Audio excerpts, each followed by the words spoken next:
মহান আল্লাহ পাকের দরবারে যে আল্লাহ সুবহানাহু ওয়া তাআলা আমাদেরকে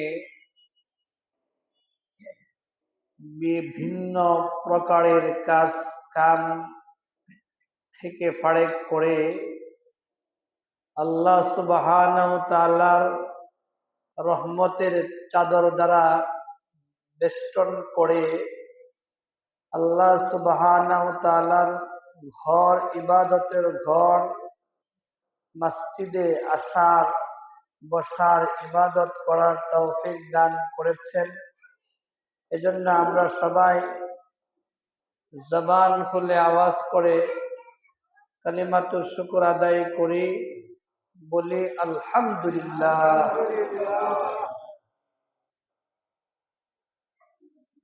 প্রিয় হাজরিন, আমরা যে মাসটা অতিক্রম করছি সবাই আমরা জানি রজব মাস। আর এই রজব মাসে অন্যতম মজেদা হচ্ছে মেরাজ। আজকে হচ্ছে রজব মাসের 26 তারিখ, দিবাগত রাত্রে। এই রাত্রেই আল্লাহ সুবহানাহু ওয়া তাআলা তার বন্ধুকে কাছে নিয়েছিলেন, সরাসরি কথা বলেছিলেন এই মেরাজের রজনীতে। আমরা এই মেরাজ নিয়ে আলোচনা শুনছি এই রজব মাসে। মেরাজের আলোচনা সহজে বোঝানোর জন্য এই আলোচনাটাকে আমি 8টি প্রকার করেছি। এর মধ্যে আমরা 5 নাম্বার প্রকার পর্যন্ত আলোচনা শুনেছি, 6 নাম্বার প্রকারের আলোচনা শুনেছি।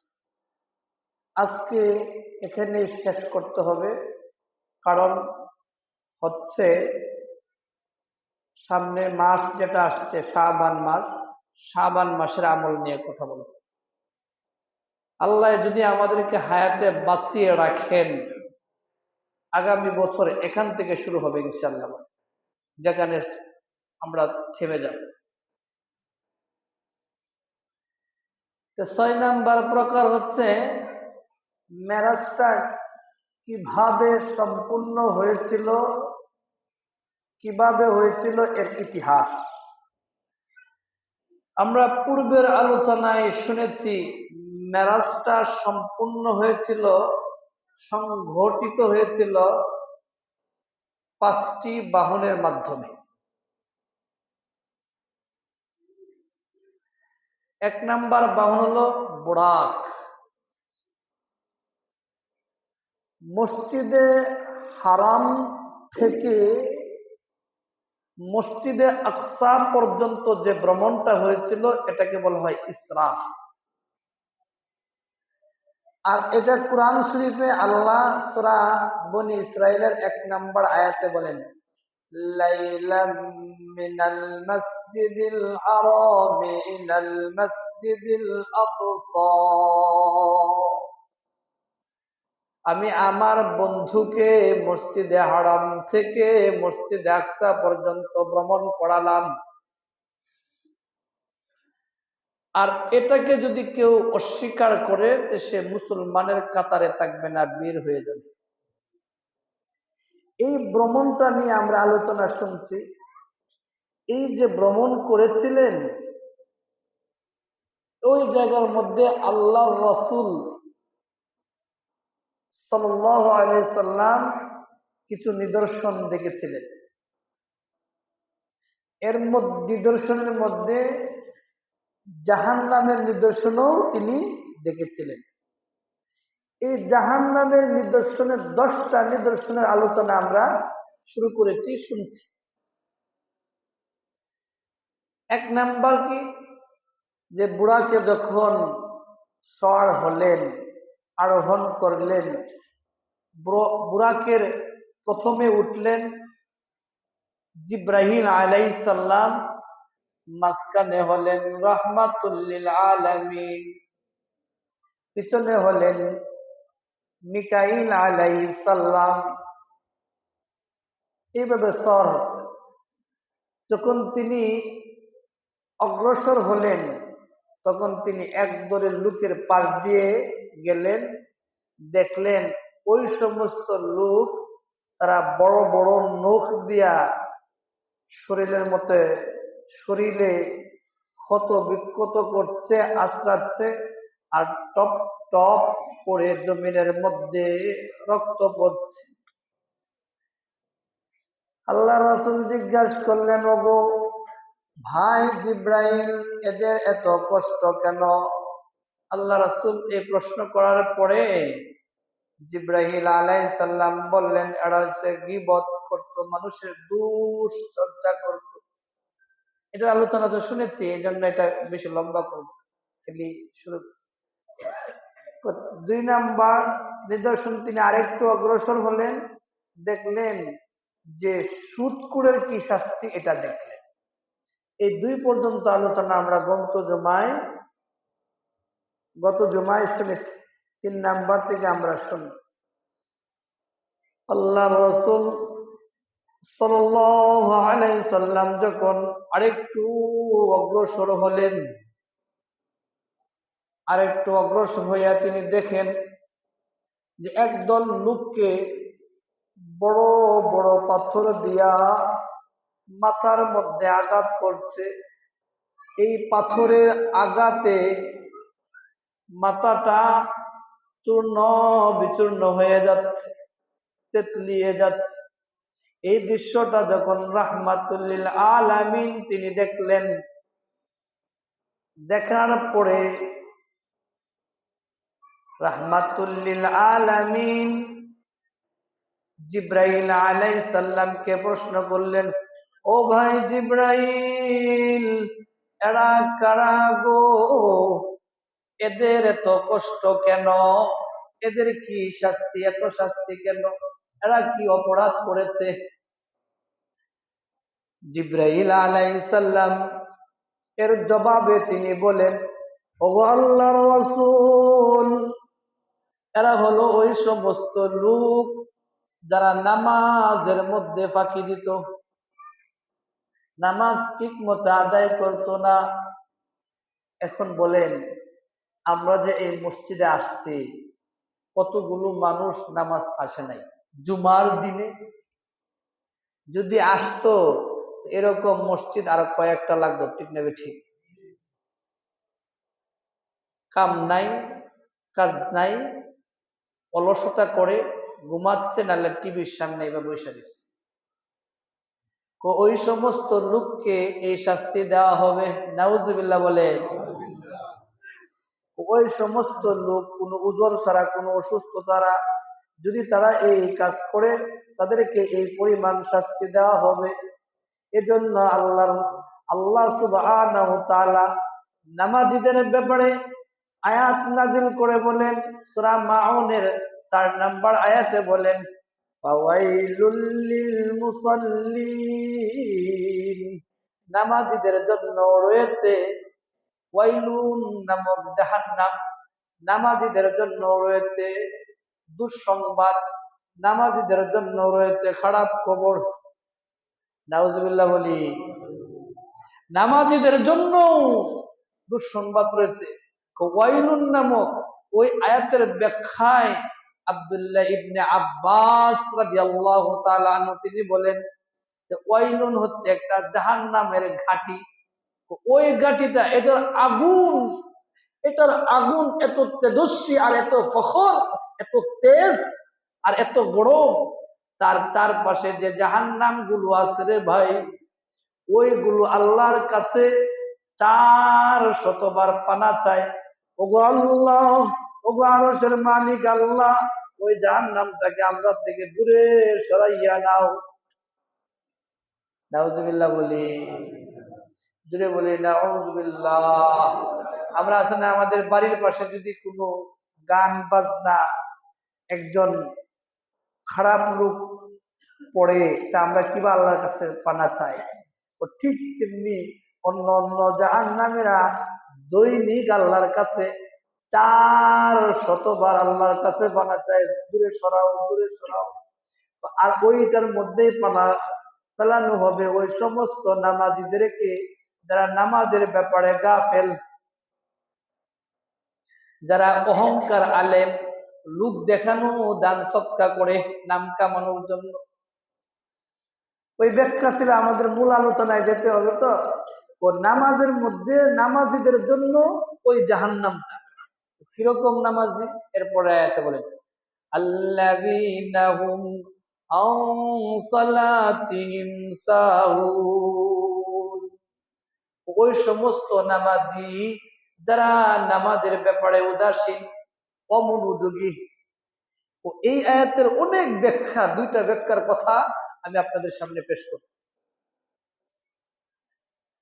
ও নামাজের ব্যাপারে উদাসীন মানে, তো দেখুন কিছু লোক আছে মুয়াজ্জিন সাহেব যখন হাইয়া আলাস সালাহ বলে ডাক দেয়, তার কাজ আরো বেড়ে যায়, ব্যস্ততা বেড়ে যায়, ঘুম আরো বেড়ে যায়। ঠিক না ঠিক? কম্বল মুড়ি দিয়া, খেতা গায়ে দিয়া ঘুমায়, হাইয়া আলাস সালার ডাক তার কানে পৌঁছায় না। বললাম না যে এই মহল্লার মানুষ যদি সবগুলো নামাজে আসতো তো এরকম মসজিদ আরেকটা না। ঠিক না ঠিক? ওই মানুষ যে আসে না গাফেল, এদেরকে বলা হয় গাফেল। এটা এক নাম্বার ব্যাখ্যা, একটা ব্যাখ্যা। তো দুইটা ব্যাখ্যা হলো, এই ব্যাখ্যাটা আল্লাহ সুবহানাহু ওয়া তাআলা আর একটা আয়াত দিয়ে বুঝাই দিয়েছে। বলেন আল্লাহু আকবার। আর একটা আয়াত দিয়ে বুঝাই দিয়েছেন। ওই আয়াতটা হচ্ছে সূরা নিসার 142 নম্বর আয়াত।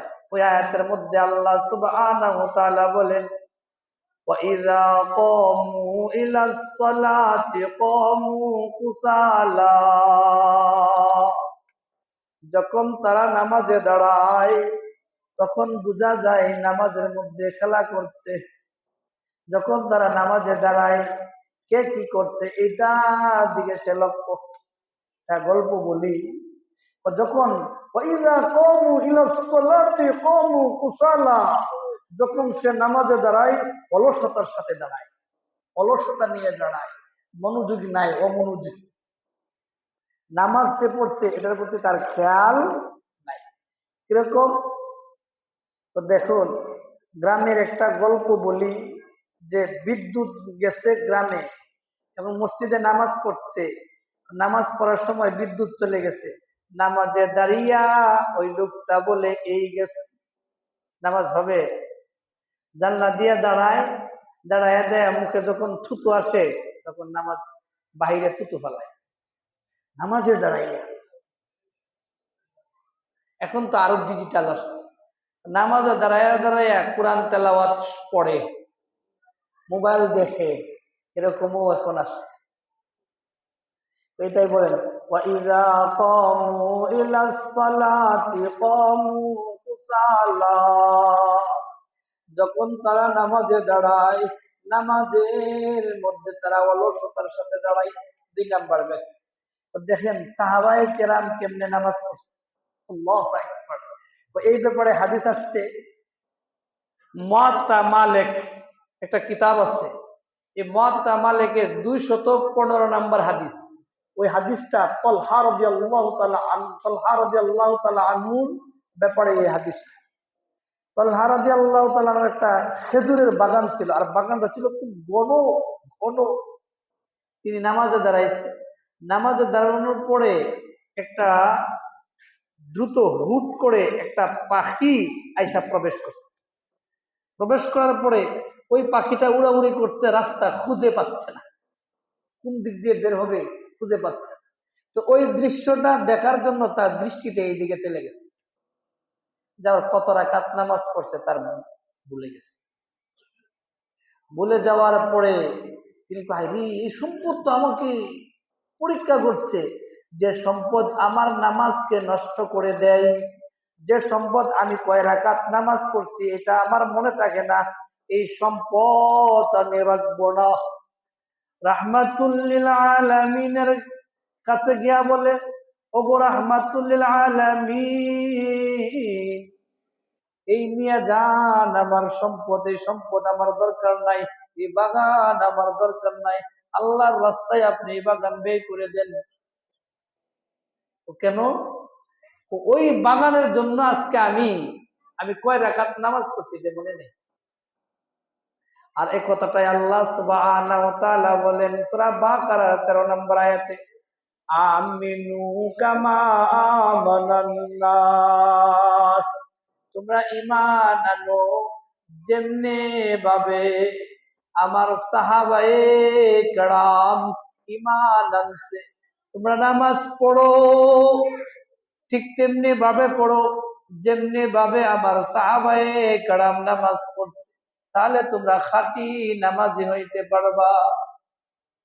এই ব্যাপারে আরেকটা হাদিস বলি। ওই হাদিসটা আসছে আবু দাউদ শরীফের 198 নম্বর হাদিস। ওই হাদিসে আল্লাহ রাসূল সাল্লাল্লাহু আলাইহি সাল্লাম একটা যুদ্ধে গেলেন। যুদ্ধে যাওয়ার পরে মুশরিকদের সাথে যুদ্ধ করবেন। একটা যুদ্ধ করার সময় তিনি একটা জায়গায় তাবু গাঁথলেন। বললেন এখন কারা কারা, তিনি এলান করলেন, ও আমার প্রিয় সাহাবারা, আমরা এখন নিদ্রায় যাব, তোমরা কে কে পাহারা দিবা? ওই দিক দিয়ে একটা রাস্তা আছে, ওই রাস্তায় তোমরা কে কে পাহারা দিবা? একজন মুহাজির সাহাবা আর একজন আনসার সাহাবা দাঁড়ালেন। আল্লাহ রাসূল সাল্লাল্লাহু আলাইহি সাল্লাম তাদেরকে দায়িত্ব দিয়ে দিলেন, যাও তোমরা দাঁড়াও। ওই মুহাজির সাহাবা এখানে গিয়া এর আগে যুদ্ধের মধ্যে ওই মুশরিকদের একজন স্ত্রীকে তারা হত্যা করেছে। এই আল্লাহ রাসূল সাল্লাল্লাহু আলাইহি সাল্লামের সাহাবার দলেরা একজনকে হত্যা করেছে। যার স্ত্রীকে হত্যা করেছে সে স্বামী বলে, আমি ওই আল্লাহ রাসূলের একটা সাহাবাকে হত্যা না করে, রক্ত না ঝরিয়ে আমি বাসায় যাব না। সে সুযোগ করছে। দেখে এই রাস্তার মধ্যে দুইজন সাহাবা, এর মধ্যে একজন মুহাজির সাহাবা ঘুমাচ্ছে, আর একজন সাহাবা সে কিছু নামাজে দাঁড়াইছে। ওই নামাজে দাঁড়ানোর মধ্যে একটা তীর এমন জোরে মারছে বুকের মধ্যে দিয়ে, এই দিক দিয়ে সেদিক দিয়ে গেছে। ঢোকার পরেও তিনি বলেন আলহামদুলিল্লাহি রাব্বিল আলামিন। এক এক করে তিনটা তীর মারছে, তারপরেও তিনি নামাজ ছাড়ে নাই। সুবহানাল্লাহ বলবেন না? নামাজ ছাড়ে নাই। আর আমরা একটা মশা কামড় দিলে 3 হাত লাফ মারি।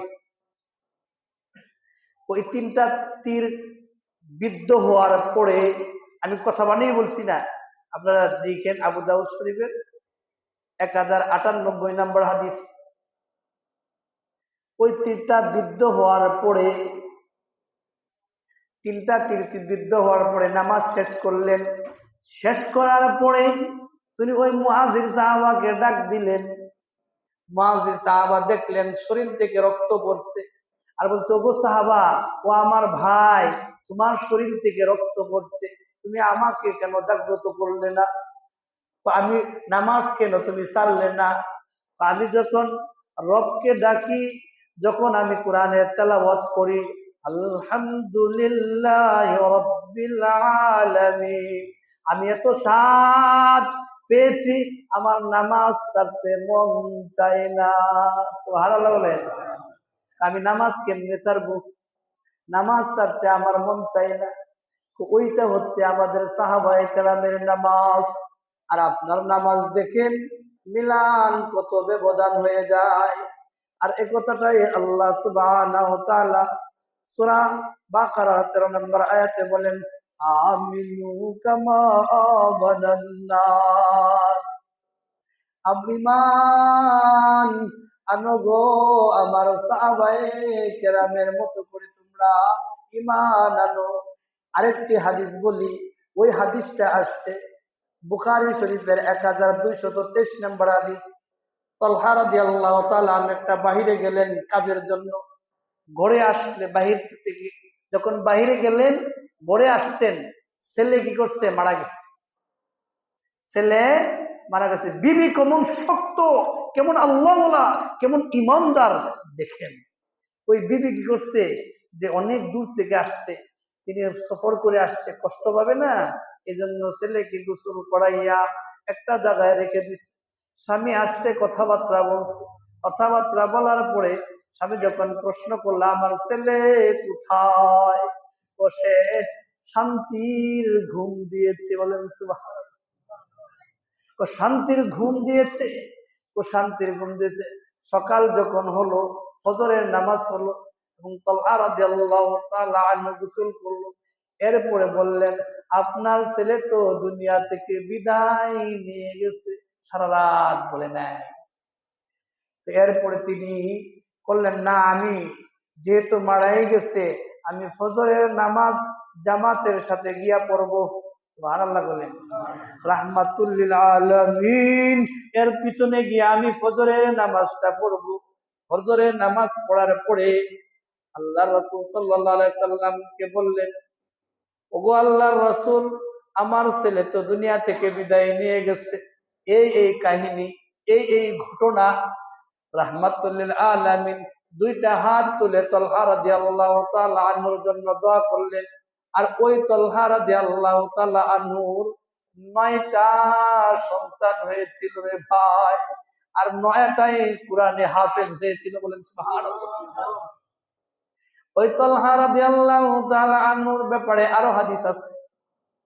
এই জন্য আল্লাহ সুবহানাহু ওয়া তাআলা বলেন সূরা তাহরিমের 6 নম্বর আয়াতে বলেন, ইয়া আইয়ুহাল্লাযীনা আমানু,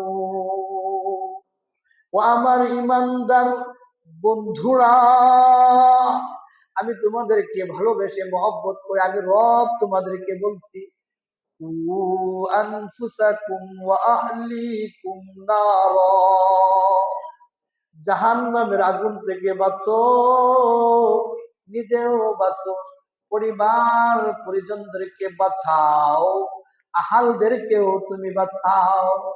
তাহলে ওই জাহান্নামের আগুন হবে ওয়াকুদু আন-নাস ওয়াল হিজারা, জাহান্নামের লাকড়ি হবে মানুষ আর পাথর।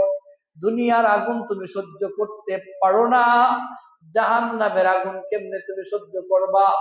ওই জন্য তুমি নামাজ পড়ে তুমি তোমার সন্তানকেও বাঁচাও, তুমিও বাঁচো এবং তোমার পরিবার আত্মীয় স্বজনদেরকেও বাঁচাও। তালহা রাদিয়াল্লাহু তাআলা আনহুর ব্যাপারে আরেকটি হাদিস, সুবহানাল্লাহ। তালহা রাদিয়াল্লাহু তাআলা আনহু আল্লাহ রাসূল সাল্লাল্লাহু আলাইহি সাল্লামের পিছনে ফজরের নামাজ পড়েন। নামাজ পড়ার পরে সালাম ফিরানোর সাথে সাথেই তিনি উদাও হয়ে যান, আর বাসায় থাকেন, এই মসজিদে থাকেন। অন্য সাহাবারা বলে, ওগো আল্লাহ রাসূল, আর আল্লাহ রাসূল কি করতেন, ফজরের নামাজের পরে সাহাবায়ে কেরামের দিকে ফিরতেন, ফিরা হাল হাকিকত জানতেন, তালিম দিতেন, হাদিস শোনাইতেন। সুবহানাল্লাহ, একটা আওয়াজ করে বলি। তালিম দেওয়ার পরে এই সমালোচনা শুরু হয়ে গেছে, ওই তালহা রাদিয়াল্লাহু তাআলা আনহু জান্নাতের সার্টিফিকেট প্রাপ্ত সাহাবা, ওই সাহাবা ফজরের নামাজ পড়ে চলে যায়। আল্লাহ রাসূলের কাছে খবর আসার পরে, ও তোমরা সমালোচনা করবা না, তালহা রাদিয়াল্লাহু তাআলা আনহু জান্নাতের সার্টিফিকেট প্রাপ্ত সাহাবা, তার সমস্যাটা কি আমি দেখব। একদিন নামাজে আসছে ফজরের, তালহা খুব সুন্দর কণ্ঠে, মলিন কণ্ঠে বলতে, তালহা তুমি ফজরের নামাজের পরে আমার সাথে তুমি দেখা করবা। তিনি ফজরের নামাজের পরে বৈশা রয়েছে। আল্লাহর রাসূল সাল্লাল্লাহু আলাইহি সাল্লাম তালহা রাদিয়াল্লাহু তাআলা আনহুকে ডাকলেন, এদিকে আসো, তোমার কি সমস্যা? ফজরের নামাজ পড়ে তুমি দ্রুত দৌড় দাও কেন? চোখের পানি ছেড়ে দিয়া তালহা রাদিয়াল্লাহু তাআলা আনহু বলেন, ওগো আল্লাহর রাসূল, ফরজ ডাকার মতো আমার আর আমার বিবির মধ্যে এই একটা কাপড় আছে। সুবহানাল্লাহ বলবেন না? ওই একটা কাপড় আছে, আর ওই কাপড়টা যেহেতু ফজরের নামাজের পরে সময় খুব কম থাকে, এজন্য আমি সালাম ফিরানোর পরে দ্রুত চলে যাই, ওই কাপড়টা গিয়ে আমার বিবিকে দেই, সে এই নামাজটা ফজরের নামাজটা পড়ে, তাহলে তো এই নামাজটা কাজা হয়ে যাবে। সুবহানাল্লাহ বলবেন না? আর আপনার কি পরিমাণ কাপড় আছে, ধরেন একটা যুবকরে ওর না কাপড় নষ্ট, বেশরম, হায়া শরম লজ্জা সব খায় বসছে, আমার শরীরটা পাক নেই। আমি অবাক হয়ে যাই। এই অবস্থায় যদি তুমি দুনিয়া থেকে বিদায় নিয়ে যাও, আল্লাহর কাছে বলবা যে ফেরেশতাদেরকে তুমি বলো যে আমার শরীরটা পাক নাই, আমার নিস না। মানবে? আপনারা কি বলেন, মানবে? এই জন্য বলি, তলহা রাদিয়াল্লাহু তাআলা আনহু বলে, আমার একটা কাপড়, দুজাহানের বাদশাহ রাহমাতুল লিল আলামিন চোখের পানি ছেড়ে দিয়া তলহা রাদিয়াল্লাহু তাআলা আনহুকে বুকে ধরিয়া দোয়া করে দিলেন, তলহা আজ থেকে আমি আবার বলে দিলাম তুমি জান্নাতি সাহাবা। আর এই জন্য মনে আছে কিনা আপনাদের, যখন 3 নাম্বার নিদর্শন দেখলেন মাথাটা তেতলিয়ে দিচ্ছে, আল্লাহ রাসূল প্রশ্ন করলেন, এদের এত কষ্ট কেন গো? আল্লাহ রাসূল দেখেন, আরেকটা সময় খুব কম, শেষ করে দিব, এজন্য হারাহারা করছি। আরেকটি হাদিস আসছে ইবনে মাজার মধ্যে 4191 নাম্বার হাদিস। আবু আইয়ুব আনসারী রাদিয়াল্লাহু তাআলা আনহু তিনি বলেন, একজন সাহাবা আয়েশা আল্লাহ রাসূলের কাছে প্রশ্ন করেন, ওগো আল্লাহ রাসূল, আপনি আমাকে এমন কিছু আমল শিখান যে আমল করলে আমি জান্নাতে যাইতে পারি। আল্লাহ রাসূল বললেন, তুমি যখন নামাজে দাঁড়াইবা তুমি বলবা এটাই আমার জীবনের শেষ নামাজ। এই বলে যদি তুমি নামাজে দাঁড়াইতে পারো, নামাজের মধ্যে তোমার মনোযোগ আসবে, কোনো কিছু হবে না। আরেক সাহাবা এসে বললো, আল্লাহ রাসূল, নামাজে যখন দাঁড়াই তখন আমার মন এই দিক সেদিক চলে যায়, যায় না আপনাদের? যায়, ওই দিক সেদিক চলে যায়। তুমি খাঁটি ইমানদার, তখন ওই সাহাবা মনটা খারাপ করে আল্লাহ রাসূলের দিকে তাকাইল। আল্লাহ রাসূল, আয় আয় আমার সাহাবা, আমার কাছে আয়, ও শুনো, যে ঘরের মধ্যে মণিমুক্তা হীরা থাকে ওই ঘরের মধ্যেই তো শয়তান প্রবেশ, এই ঘরের মধ্যে তো সুর প্রবেশ করে, ঠিক না বেটি? তোমার তোমার মধ্যে যে ঈমান আছে, এই জন্য শয়তান তোমাকে নামাজের মধ্যেও ধোঁকা দেয়।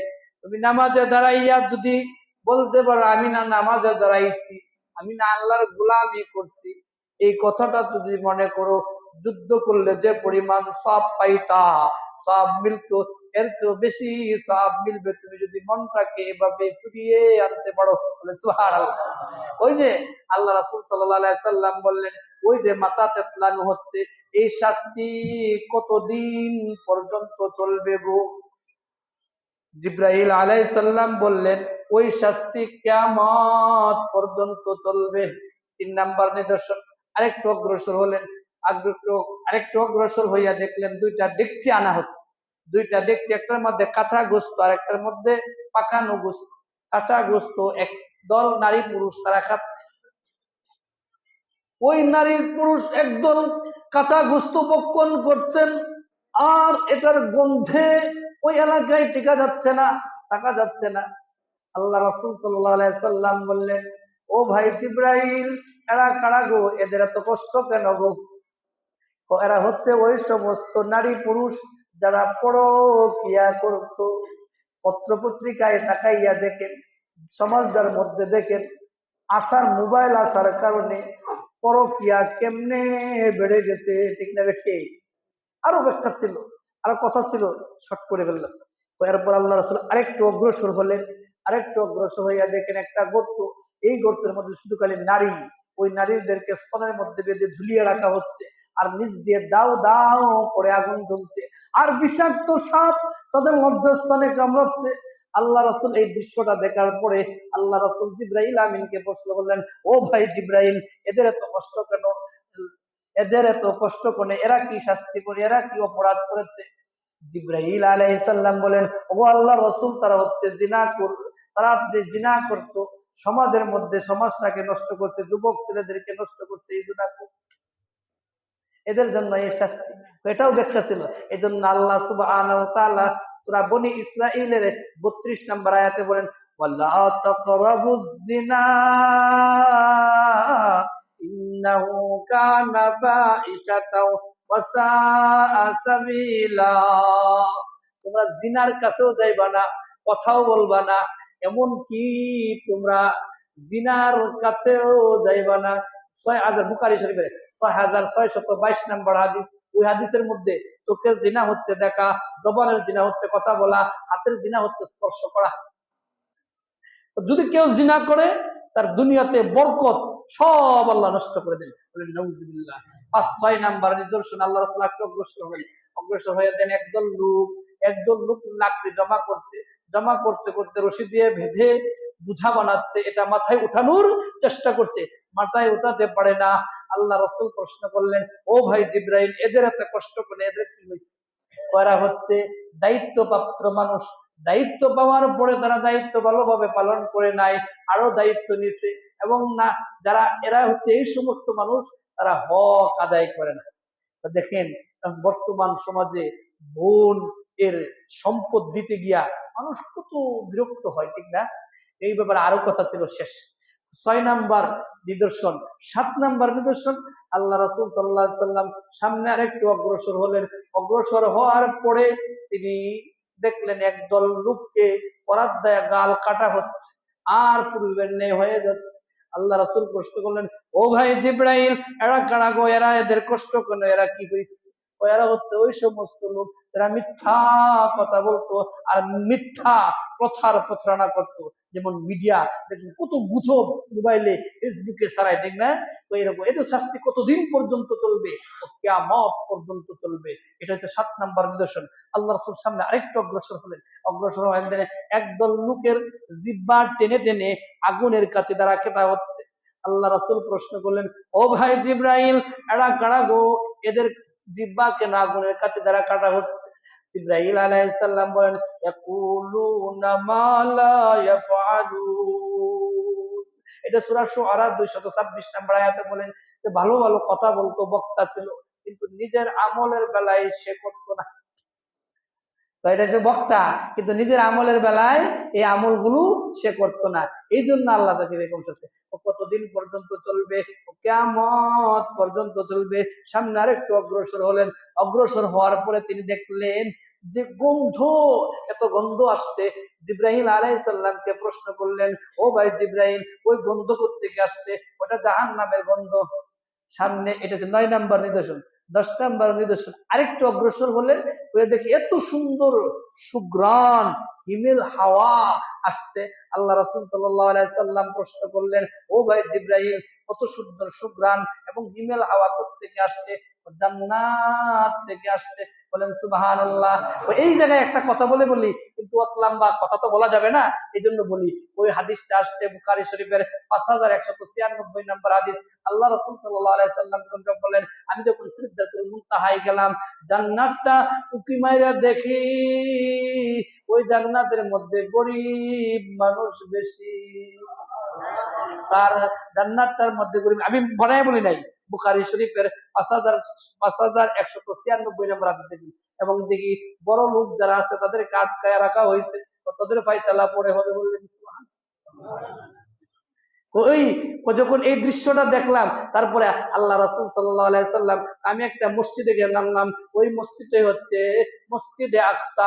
আকসা নামার পরে তখন তিনি একটা দেওয়াল দেখতে পেলাম। ওই দেওয়ালটার মধ্যে বলল, জিব্রাইল আলাইহিস সালাম বলল, ওগো আল্লাহর রাসূল, ওই যে বুরাকের রশিটা আপনি এই জায়গার মধ্যে বাঁধেন কেন?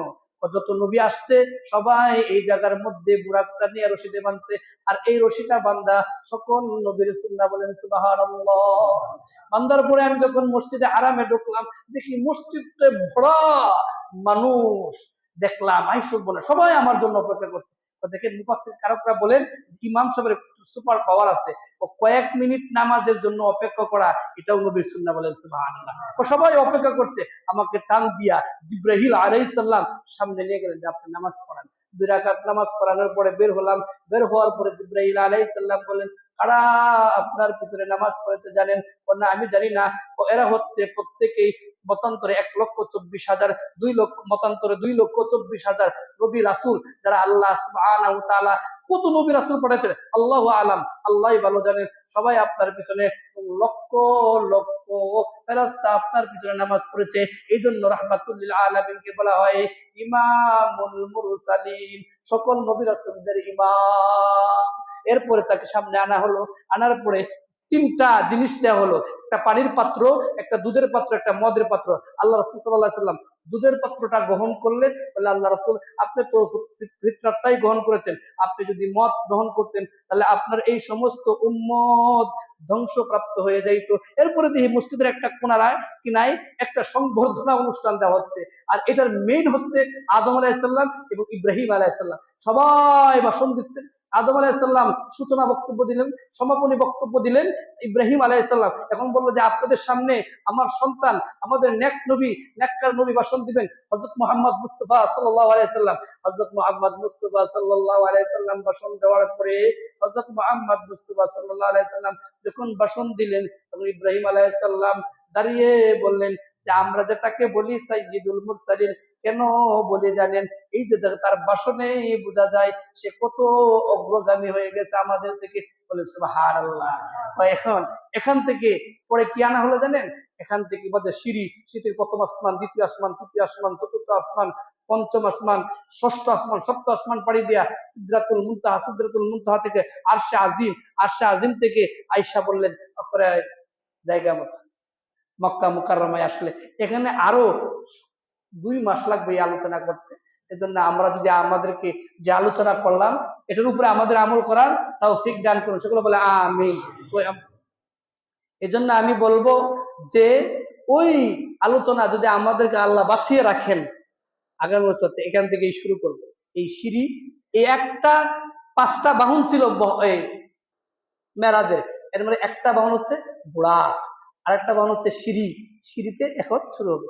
এটা রয়ে গেল। আল্লাহ আমাদেরকে সবাইকে সহি বুঝার আমল করার তৌফিক দান করুন। আরেকটা কথা বলে রাখি, মেরাজের যখন বক্স চলবে তখন আমি বলে দিব মেরাজের কোনো আমল নাই, সাধারণভাবে যেভাবে আমল করেন।